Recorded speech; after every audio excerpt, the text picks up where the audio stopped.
My team Samar welcomes political analyst KS Prasad. నమస్తే sir. నమస్తే అండి. సరే సార్, తెలంగాణకు సంబంధించి మాట్లాడుకుంటే తెలంగాణలో జరుగుతున్న రాజకీయాలు లేదు, రీసెంట్ గా నిన్న ఆదివారం రోజు చేసినటువంటి చిలక పలుకులు, ఒక ఛానల్కి మధ్యలో దానికి మమ్మల్ని మధ్యలోకి ఎందుకు లాగుతారు అని చెప్పి బట్టి విక్రమార్క ప్రెస్ మీట్. ఏం సార్ అసలు ఈ సింగరేణి టెండర్లకి లేదంటే ఇక్కడ జరుగుతున్నటువంటి కథనాలకి ఏం జరుగుతుంది అసలు తెలంగాణలో అంటే ఏం చెప్తారు సార్? ఒక ట్రాన్స్పరసీ అంటే అర్థం తెలుస్తో తెలీదో తెప్పల ఛానల్కి నాకు తెలియదు, కానీ బుర్తకు అదైతే సన్నాసి గారు డైరెక్ట్ చెప్తున్నాను, సన్నాసి అయ్యాడు సార్. ఎందుకంటే సన్నాసి చెప్తున్నానంటే నిన్న బట్టి విక్రమార్క గారు కేటగిరికల్ గా టెండర్లు మళ్ళీ కాల్ఫర్ చేయండి అని చెప్పాడు సార్. అంటే దట్ ఇట్ సెల్ఫ్ షోస్ అంటే నీకు వ్యాలిడిటీ, ఒక అథెంటికేషన్ లేకుండా ఒక వార్తను ఎలా ప్రచురిస్తున్నావు అంటే నీకు అలవాటు అయిపోయింది.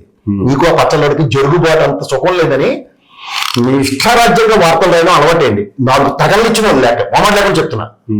ఎందుకంటే ఒక బ్రోటాలిటీ అనేది నువ్వు చాలా గమనించుకో. ఫస్ట్ వీడు శాసించగలరు ఒక గవర్నమెంట్ ని అన్న కోణంలో రేవంత్ రెడ్డి గారిని కాంగ్రెస్ లో తీసేసుకున్నాడు.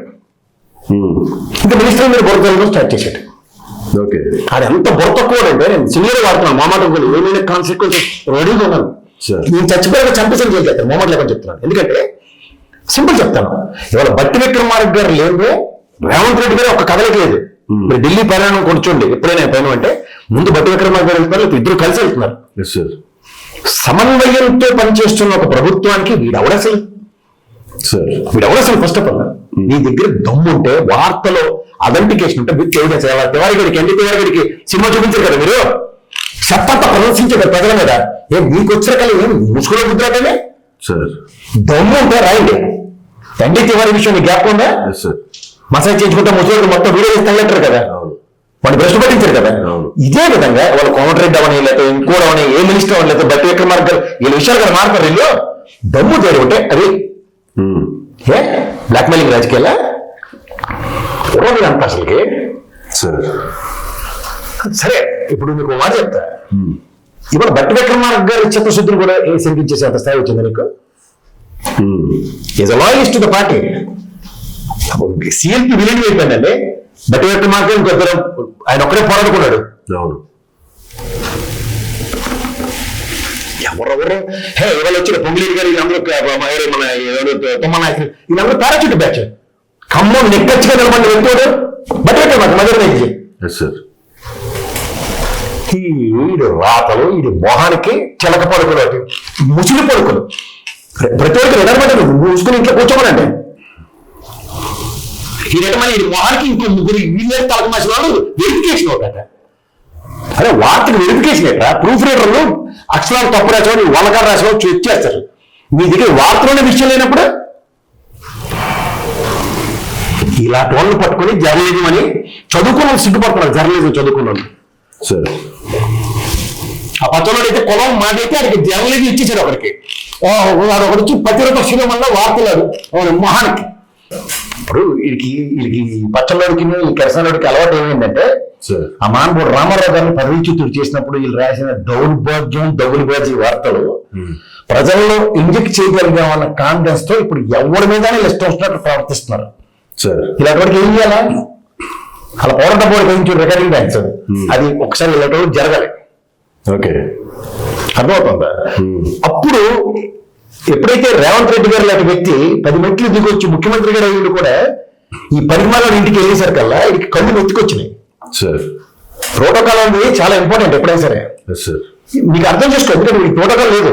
ఎందుకు లేదంటే జగన్మోహన్ రెడ్డి గారి అనే వ్యక్తి ముఖ్యమంత్రి అయినా మాజీ ముఖ్యమంత్రి అయినా ఈ భారతదేశంలో ఏ ఛానల్లోడైనా మాజీ ముఖ్యమంత్రుల్ని ఈ విధంగా మాట్లాడినట్టు ఈ ఇద్దరు, ఈ పచ్చలోడు, ఈ కృష్ణాలు దొంగ వ్యాపారం చేసుకున్నాడు, ఆడే పోరాటపోవడం, వీళ్ళు ముగ్గురు ప్రవర్తన ఎక్కడైనా ఉందో చూసుకో. వీళ్ళకి పోత్రాలు ఒళ్ళు పోయి కదా, వీళ్ళకి జరుగుబాటు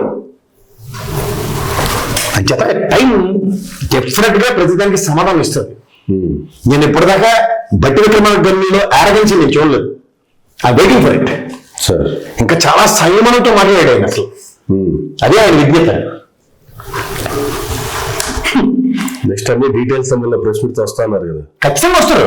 కాంగ్రెస్ లో మీకు గుర్తుంచుకోండి, నిజమైన లెక్కచ్చే నాయకులు కొంతమంది ఉంటారు. వాళ్ళు తగులుకుంటే తమాషా వేరేగా ఉంటుంది. చవి చూస్తారు వీళ్ళు, ఖచ్చితంగా చవి చూస్తారు. నిరంతరం అడుగుపెరగకుండా కాంగ్రెస్ కి చెత్త సొత్తు చాటుకుంటాను బట్టి ఎక్కడ మనకు కెలికడినా సార్ కాన్సిక్వెన్సెస్ సార్ వినబెట్టమని. కానీ ఆయన ఇంకో కామెంట్ కూడా చేశారు సార్, నేను రాజశేఖర రెడ్డి గారికి వీర విధేయుని కాబట్టి, ఆయన ఫాలోవర్ కాబట్టి, ఆయనకి అండగా ఉన్నాను కాబట్టి ఆ ప్లేస్ లో నన్ను ఇబ్బంది పెట్టాలని ఇటువంటి రాతలు రాస్తున్నా. సింపుల్ మీకు చెప్తా చూడు, ఈ రేవంత్ రెడ్డి గారు చూడు, ఈ షోయింగ్ లాయల్టీ టువర్డ్స్ తెలుగుదేశం. ఇవాళ నేను మాటలు విన్నారు మీరు, ఇవాళ మాట్లాడండి అనుకుంటా. సార్ తెలుగుదేశం పార్టీని భూస్థాపితం చేసిన వాళ్ళని క్షమించకూడదు మనం. రామారావు గారికి నిజమైన వాళ్ళంటే మరి తెలుగుదేశం పునరుత్తేజం తెచ్చుకోవాలి ఇక్కడ మాట్లాడుతున్నాడు ఆయన. అంటే కాంట్రడిక్షన్ చూడండి మీరు. సార్ ఈ showing concern for his Congress leader Revanth Reddy గారు, ఈ showing concern for his old party leaders. ఈ డిఫరెన్స్ చూడండి ఫస్ట్. ఇది ప్రజలు గ్రహించగలిగితే, అంటే నేను అంటుంది రేవంత్ రెడ్డి గారికి is loyalist to the parties అనుకోండి, ఇప్పుడున్న దాంట్లో ఆయన కమిట్మెంట్ చూపించి అధికారం తీసుకొచ్చాడు. కానీ వేర్ వీళ్ళకి ఎంతసేపు ఆ కమ్మ సామాజిక వర్గం చుట్టూ బదిలీ చేసేవాళ్ళు వస్తున్నారు. అర్థమవుతుందా? సో ఎప్పుడైతే showing loyalty towards the top leaders in party, వీళ్ళకి కాంట్రడిక్షన్ వస్తుంది. బట్టి విక్రమార్క గారి మాటల్లో మర్మం అదే. దానికి ఇమ్మీడియట్ గా చూడు, ఈ స్క్రిప్టెడ్ డిజైన్ ప్రోగ్రామ్ లో రేవంత్ రెడ్డి గారితో కూడా ఆ తొట్టి మాట మాట్లాడించగలిగారు. ఇది ఎవరుకున్న సామర్థ్యం. వాళ్ళని వాళ్ళు జస్టిఫై చేసుకుంటున్నారు. ఇక్కడ వీళ్ళ ఎవరైనా అంటే ఇమీడియట్ గా ఒక షెల్ ఏర్పడిపోతుంది అన్నమాట.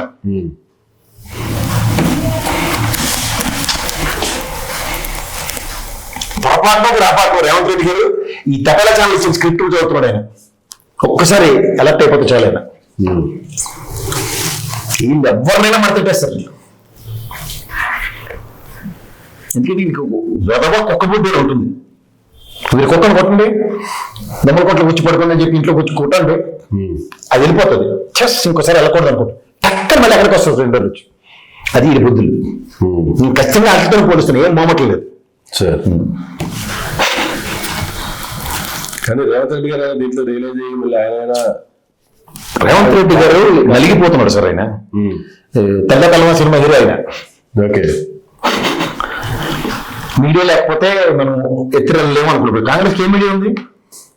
ఈ పవన్ కళ్యాణ్ ఇచ్చే చిన్న చిన్న ఎలివేషన్లే కదా సార్, అది ప్రాబ్లం. ఓకే, మీడియా అనుకుంటే జగన్మోహన్ రెడ్డి ఎప్పుడైనా మీడియా మీరే ఆయన యూట్యూబ్ కూడా చూడండి, ఏం చూడండి 151 11 కూర్చున్నాడు, ఏం మాటలు. అమ్మో నాకు మీడియా లేకపోతే చచ్చిపోతాం అనుకోడు, ఎవరి పని అది చేసుకెళ్దాం అన్న కాన్సెప్ట్ లోనే ఉంటాడు. కాంగ్రెస్ అదే పద్ధతి. ఈ మధ్యలో ఈ పారాచూట్లు వేసుకొచ్చిన వాళ్ళకి కొంచెం టెంప్టింగ్ గా ఉంటాయి.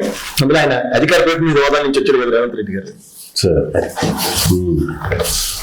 అక్కడక్కడ రఘురామకృష్ణరాజు గారు ఫోన్తో ఉంటారు, రోజు టీవీలో కనబడిపోతే బాగోదని. కానీ ముఖ్యమంత్రిగా మీకు స్పెషల్ ప్రివిలేజ్ ఉంది సార్. చచ్చినట్టు ఇంకే ప్రాబ్లం ఉన్నా హ్యాపీ మీ ప్రాబ్లం చూపిస్తారు, అంతే కదా. అందుకని వెళ్ళలేదు సార్, అంతే. Right sir, thank you sir, thank you very much అండి. ఇదండి ఇలాంటి మన ఇంటర్వ్యూ మళ్ళీ కలుద్దాం. చూస్తూ ఉండండి నా రివ్యూస్.